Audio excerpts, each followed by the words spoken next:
और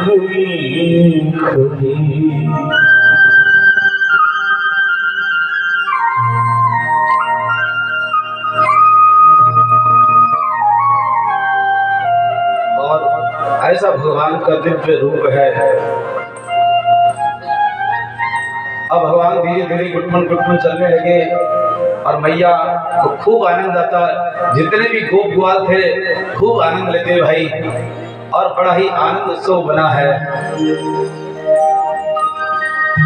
अब भगवान क्या करते, धीरे धीरे भगवान चलते, और भगवान जो गौशाला थी, गौशाला में जाते। भगवान गौशाला में जाते, और छोटे तो हैं, अपने यहाँ पे तो बड़े हो गए, वहां पे तो छोटे हैं। बोले द्वारिकाधीश की।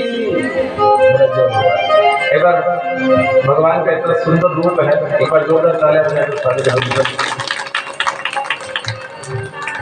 तो भगवान गुटमन चलकर गौशाला में जाते हैं, और गौशाला में क्या करते हैं, वो गाय होती है ना, गाय के बछड़े, उसका मुंह खोलकर उसके दांत गिनते हैं। और जो गाय नीचे बैठी रहती थी उनके सींग से खेलने लगते हैं। और वो कभी कभी ऐसा होता है कि वो सींग से खेल रहे हैं, वो गाय खड़ी हो जाती तो सींग के लटक जाते हैं। अब वो मैया आकर कहती कि मैया को आवाज देते, और इधर से मैया आकर देखती तो सींग के लटके हुए हैं गाय में। मैया कहती इधर।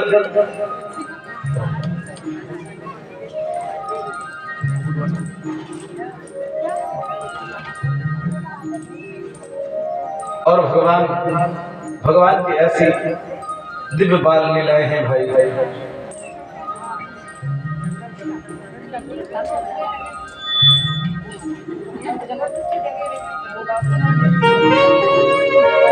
अब भगवान धीरे धीरे बड़े होने लगे। एक बार क्या हुआ, अब धीरे धीरे भगवान फिर तोतली वाणी में बोलने लगे। और एक बार क्या हुआ कि मैया ने रोटी दी और माखन रखकर भगवान ने दिया सुबह, क्योंकि भगवान उठते पहले सबसे पहले माखन रोटी खाते थे। तो जैसे हाथ में दिया तो वहां कौवा आया और वो रोटी छीन कर ले गया। अब वो मैया को बोले कि मैया मेरे को धनुष मार दो, मेरे को ये दो, मेरे को तलवार दो, मैं अभी युद्ध करने जाऊंगा। अब मैया ने कहा इतना छोटा है, काहे को युद्ध करेगो। और मैया लाला को समझाती, और धीरे धीरे भगवान जैसे ही बड़े होने लगे, भगवान धीरे धीरे बड़े होने लगे। और क्या हुआ कि अब भगवान का धीरे धीरे आतंक जमने लगा। अब एक बार क्या हुआ माता जी कि एक गोपी थी जो गौशाला में, क्योंकि अब भगवान की छोटी छोटी, भगवान नाचते थे मैया के आंगन में, तो जितनी भी गोपियां थी उनके मन में इतना आनंद आता था कि हमें ये कब दर्शन देंगे भगवान का हमें दर्शन कब होगा। तो अब एक दिन क्या हुआ, एक गोपी भगवान के दर्शन करने आई, तो मन में विचार किया कि लाला के दर्शन करने जाऊं तो अब कैसे दर्शन करने जाऊं। तो मैया के पास आकर मैया से बोली, मैया मुझे थोड़ा गोबर ले जाना है। भैया ने बोला गोबर ले जाना तो खूब ले जाओ, गोबर के लिए कोई पूछना है क्या। अब इधर वो गोबर जैसे लेने लगी तो इधर कन्हैया आकर छोटे से तो है ऐसे कमर पर हाथ रख के खड़े हो गए और बोले गोपी क्या कर रही हो। बोले गोबर ले जाने के लिए आई हूँ, और असल में ये भगवान के दर्शन करने के लिए आई है। और जैसे अब गोबर है और जैसे उठाने लगी तो अब वो इतने छोटे हैं, पर भगवान को कहती थोड़ा हाथ लगाकर उठा, तो भगवान भी धीरे से हाथ लगाते और वो गोबर ले जाती और भगवान का रूप देखकर ऐसा निहारती भगवान को, इतना सुंदर रूप है। अब धीरे धीरे एक बार हुआ, दो बार हुआ, तीन बार हुआ, और भगवान वहीं बैठ गए और भगवान बार बार सर पर उठाकर रखने का प्रयास करते हैं। अब ये एक बार आई, दो बार आई, भगवान ने कुछ नहीं कहा, और जैसे तीसरी बार आई तो अब बोले कि अरे बाबरी इतनी बार इतना गोबर किस लिए चाहिए। बोले मुझे तो जरूरत है। और जैसे लेने आई तो भगवान ने कहा देख मैं भी राजा का बेटा हूँ, नंद बाबा राजा है, राजा का बेटा हूँ, तो मुझसे बार बार ये गोबर ले जाती है। इस पूरे राज्य का अधिकारी मैं हूँ और मैं अब उत्तराधिकारी मैं हूँ, तो यहाँ कोई भी काम करो तो मुझसे पूछ के करना। तो बोले जितनी बार ये गोबर की ले जाएगी तू तगारी, उतनी बार तुझे एक एक माखन का लोटा देना पड़ेगा। बोले मंजूर है। अब ये जितनी भी बार ले जावे, तो एक बार, दो बार, तीन बार ले गई। भगवान ने कहा कि अब मुझे पता कैसे चलेगा? तो गोपी आई, गोपी ने कहा देखो एक काम करो, मैं जितनी बार ले जाऊंगी उतनी बार तुम्हारे गाल पे गोबर का टीका लगा दूंगी। अब इस एक जगह ले जावे, भगवान के माथे पर टीका निकाल दे। अब दूसरी बार आवे, गाल पे इधर इधर इधर पूरे शरीर पे जितना भी था वो टीके लगा के थोड़ी सी भी जगह नहीं छोड़ी। और इधर से यशोदा मैया आई, और यशोदा मैया ने कहा जय हो गोबर गणेश भगवान की। भैया ने कहा ये क्या कर रखा है? बोले लाला जल्दी से जल्दी। मैया पकड़ कर ले गई। तो भैया ने कहा लाला को स्नान करवाती हूँ। और जैसे स्नान करवाने के लिए ले गई तो भैया को बोला ओ मैया मैया मैया, अरे तूने मुझे स्नान क्यों करवाया? मैया ने कहा क्या बात होगी? बोले मैया मेरा सब हिसाब बिगड़ गया, ये जितना भी हिसाब था सब लिखा रखा था यहाँ पे और आपने सब बिठा दिया। मैया बोली बाप रे, ऐसे गोपियों से लूटता है माखन। और भगवान तो जानते हैं कि इन गोपियों के हृदय में मेरे प्रति इतना प्रेम है। गोपियां मन में विचार करती कि ये मैया के यहाँ कितना आनंद लाभ लेते हैं, ये हमें दर्शन क्यों नहीं देते? तो भगवान ने क्या किया? भगवान ने अपने छोटे छोटे बाल सखा थे, मधुमंगल, श्रीधामा, कोश, सबको बुलाया और भगवान धीरे धीरे खूब आनंद करने लगे। और अपने सखा को बुलाकर भगवान ने कहा कि देखो भाई, अब जितने भी हम बाल हैं इतने दुबले पतले हैं, और हमारे यहाँ से गोकुल से मथुरा कितनी गोपियां हैं जो सब माखन बेचने मांग जाती है। तो हमारे यहाँ का माखन मथुरा में बेचते हैं और माखन का पहला अधिकार तो हमारा है। हम कितने दुबले पतले हैं और ये गोपियां सब माखन को बेच कर आती है। तो आप एक युक्ति लगाओ कि यहाँ जितना भी माखन है खूब चोरी करके खाओ। अब जितने भी बाल थे बोले लाला ये चोरी करना सिखाता है।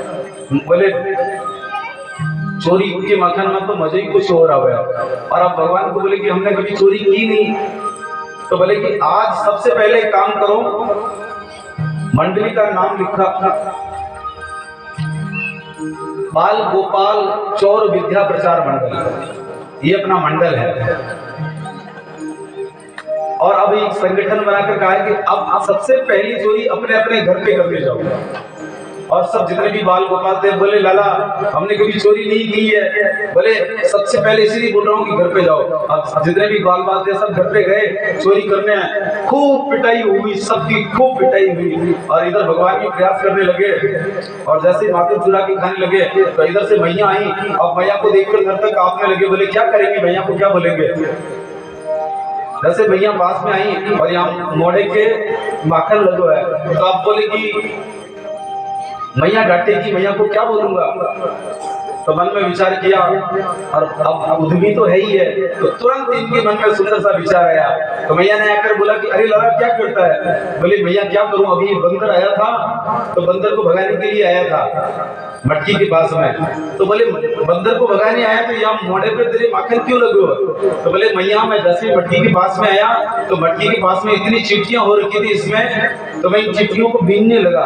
और ये चिट्ठियों को बीनने लगा तो चिट्ठियां पैर से चढ़ी, पैर से चढ़ती चढ़ती चढ़ती चढ़ती ऊपर आते आते आते आते आते आते मुंह के यहाँ पर आ गया।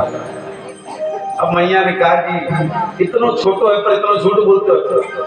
और भगवान अब जितने भी गोपाल थे सब मिले और बोले कि भैया आपका कैसा अभ्यास रहा आज का? अब जितने भी बाल थे बोले कि भैया ये चोरी वोरी हमारे बस का काम नहीं है, कोई दूसरा काम चालू करे। बोले देखो करनी तो चोरी पड़ेगी और अब तुम ऐसे नहीं सीखोगे तो हमें तुम्हारे फर्जी बनना पड़ेगा और अब मैं तुम्हें चोरी सिखाऊंगा। तो आज भगवान सब गोपियों के यहाँ बड़ी आनंद भाव से माखन की चोरी करते हैं और गोपियां बड़ा आनंद लेती है। जिस दिन भगवान चोरी करने नहीं जाते तो गोपियां मन में विचार करती है कि आज हमारे भगवान क्यों नहीं आए। और आज गोपियां सब भगवान के दर्शन करने के लिए लालायित तो होती और जिस दिन भगवान नहीं आते तो बड़े ही मन में प्रार्थना करती। एक बार क्या हुआ कि भगवान कुछ दिन नहीं गए तो गोपियों ने मन में विचार किया कि रोज तो माखन चोरी करने के लिए आता ही है, अब क्यों नहीं आया? तो सब गोपियां झुंड बनाकर आई है और झुंड बनाकर मैया को बुलाना देने आई कि तेरे लाला हमारे यहाँ माखन चोरी करके खाता है। और मैया जैसे मैया ने देखा कि सब गोपियां झुंड बनाकर आ रही है और कन्हैया ने बोला कि ये तो सब माँ से शिकायत करेगी, तो कन्हैया जाकर सो रहे थे और जैसे गोपियां आई तो मैया ने सोचा कि मैंने कोई आज उत्सव भी नहीं है और सब गोपियां मेरे द्वार क्यों आई हैं। तो मैया ने पूछा भाई आज क्यों आई हो आप? बोले कोई बधाई देनी नहीं, बधाई गाने नहीं आई है, तेरे लाला के शिकायत करने आई हैं। बोले मेरे लाला तो इतना छोटा, इसकी क्या शिकायत करोगी?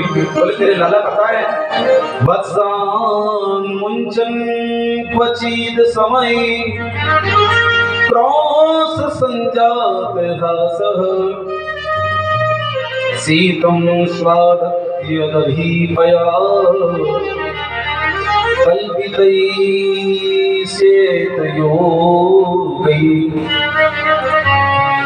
मर्कण्भोक्षं विभजति शौचिम्नापि भाण्डं भिन्नति द्रव्यालाभे च ग्रहकुपितो यात्यो प्रकोष्यतो।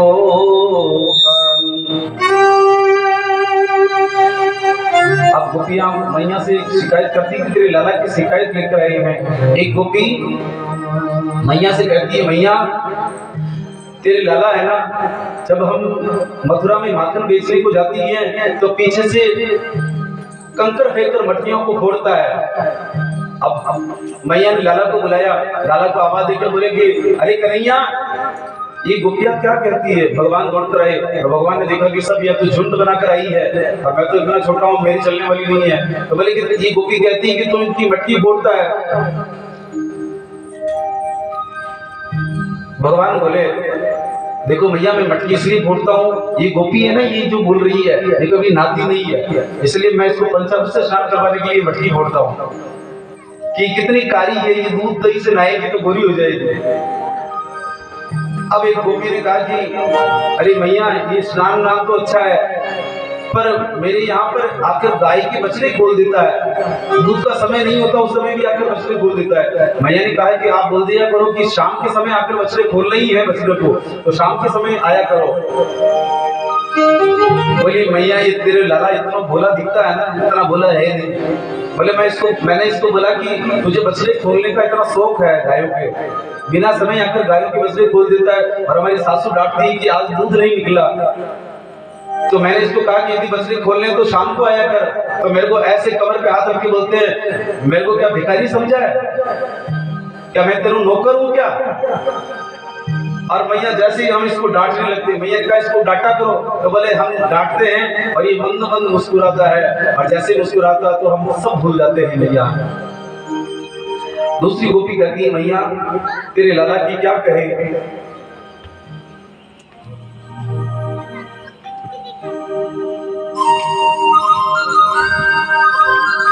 मैया ने कहा कि तेरा लाला आता है और आकर हमारे घर में माखन चुरा चुरा कर भागता है और माखन चुरा खुद तो खाता है और बंदरों को ऐसी आवाज निकालकर बंदरों को बुलाता है, बंदर भी इसके यार है, बंदरों को भी बुलाता है और बंदरों को बुलाकर माखन खाता है, खुद खाता है, बंदरों को खिलाता है, अपने गोपाल को खिलाता है और फिर लास्ट में जब सबके पेट भर जाते हैं तो फिर बाद में क्या करता है, बाद में वो माखन के नाक लगाकर सूंघता है, बोलता है ये तो माखन सड़ा ताजा है, ताजा नहीं ये तो सब सड़ा हुआ है। जब इनके पेट भर गए भाई नहीं रहा तो बोलते ये तो सब सड़ा हुआ माखन, और एक पत्थर लेकर मट्टियों को फोड़ कर जाता है। ऐसा उद्यमी है मैया तेरो लालो। अब मैया ने कहा कि देखो एक काम करो, तुम ये है ना छीका जो माखन का, इसको ऊपर टांग दिया करो। बोले मैया ये ऐसे मानने वाला नहीं है, हम ऊपर भी टांगते हैं छीके को, ऊपर भी टांगते हैं पर नहीं मानता और आता है और अपने ग्वाल वालों को साथ में आकर नीचे गोल घेरा बनाकर ऊपर चढ़ जाता है और ऊपर चढ़कर बड़े सुंदर भाव से माखन खाता है, खुद भी खिलाता है, सबको खिलाता है। मैया तेरे लाला से कितने परेशान हैं, अब लाला का क्या करें? मैया कहती है कि तुम इनको माखन चोरी करता है तो तुम इनको माखन दे दिया करो। भले मैया हमको कहती है कि तुझे खाना तो माखन खूब खा ले यही बैठ कर, तो बोलते कि अरे गोपी चोरी के माखन को स्वाद ही कुछ और आ गए। मैया तेरो लाला बड़ा उद्यमी है। और एक गोपी ने कहा, अरे भाई ये तो माखन की चोरी कहती है, जो तो अच्छा है। मैया मेरी बताऊं तुम्हें, एक बार मेरे घर पे आया और मेरे घर पे आकर क्या किया कि इधर उधर देखा पूरी टीम, और माखन देखा तो माखन नहीं मिला। अब माखन नहीं मिला तो बोले कि ये घर है, ये शमशान है, कोई माखन नहीं रखा है। बोले पता नहीं क्या कन्हैया आएगा। और इन्हें बड़ा गुस्सा आया, तो हम पति पत्नी दोनों सोए हुए थे, तो मेरी तो चोटी और पति जी की डांडी दोनों को बांध दिया। अब मेरी जैसे ही नींद खुली और मैं जाने लगी, जो पति देव की दाढ़ी थी, बेचारे इतने सुंदर रूप से सवारते थे, रोज उठते ऐसे ऐसे, जो वो पूरी दाढ़ी मेरे साथ में गई। मैया ऐसा उद्यमी है तेरे लाला। मैया बोली एक काम करा करो, ये हवा से डरता है। आप कहोगी हवा आया तो हवा के नाम से डरता है, तो फिर तुम्हारे घर पे नहीं आएगा। एक बोली मैया किसी हवा से नहीं डरता है, मेरे घर पे आया और कुछ नहीं मिला, तो मेरी बेटी एक घाट पे सोई थी, तो खाट की छोटी के बांधकर कान में चिल्लाया हवा, और जैसे मेरी लाली तोड़ी तो वो जो घाट थी वो पीछे पीछे भागी, बोली माँ हवा आया है, हवा आया है। और जैसे मैं दौड़ कर आई तो मैंने देखा कि कोई हवा नहीं है, ये खुद ही हवा बन के डोले घर घर। ऐसा उद्यमी तेरू लाला है भैया।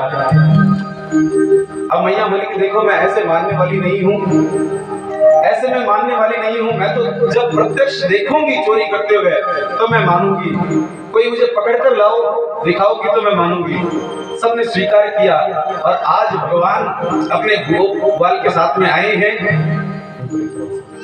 आज भगवान पधारे हैं और अपने गोपाल थे सबके साथ में आए हैं माखन चोरी करने।